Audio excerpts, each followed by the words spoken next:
विश्वविद्यालय अनुदान आयोग यानी कि यूजीसी, अंग्रेजी में से यूनिवर्सिटी ग्रांट्स कमीशन कहते हैं, कमोबेश देश भर के हायर एजुकेशन सिस्टम को यही आयोग कंट्रोल करता है। 12वीं के बाद जो भी छात्र ग्रेजुएशन या आगे की पढ़ाई के लिए एनरोल होते हैं उन्हें इसके नियमों से सामना करना होता है। अनुसूचित जाति यानी एससी और अनुसूचित जनजाति यानी कि एसटी के छात्रों के लिए यूजीसी ने कुछ खास नियम बना रखे हैं। कॉलेज में इसका पालन जरूरी होता है।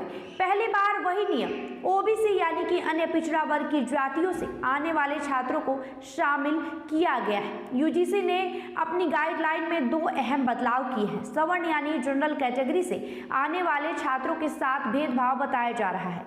बिहार, झारखंड, यूपी समेत तकरीबन पूरे देश में इसका विरोध हो रहा है। आपको बता दें कि उनका मानना है कि सिर्फ जनरल कैटेगरी भर होने के वजह से वो दोषी हो जाएंगे। सरकार की ओर से कोई बड़ा नेता इस मामले पर मुंह खोलने को तैयार नहीं है। देश के शिक्षा मंत्री धर्मेंद्र प्रधान है और जिससे यूजीसी ने इस नियम को लागू किया है उसके चेयरमैन विनीत जोशी है। देश के उच्च शिक्षण संस्थानों में जातिगत भेदभाव को जड़ से मिटाने के लिए विश्वविद्यालय अनुदान आयोग यानी कि यूजीसी ने 13 जनवरी 2026 को नई नियमावली लागू की।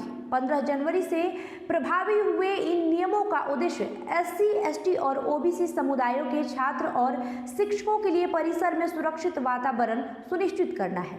नियम के मुताबिक जाति आधारित भेदभाव इससे समाप्त होगा। हालांकि इन नियमों ने आरक्षण जैसे एक नए विवाद को जन्म दे दिया है। सवर्ण समाज के विभिन्न संगठनों ने इसे सामान्य वर्ग विरोधी करार देते हुए सड़कों पर प्रदर्शन करना शुरू कर दिया है। विवाद का मुख्य केंद्र झूठी शिकायतों के खिलाफ दंड का प्रावधान हटाना और सवर्णों को इस सुरक्षा चक्र से बाहर रखना है।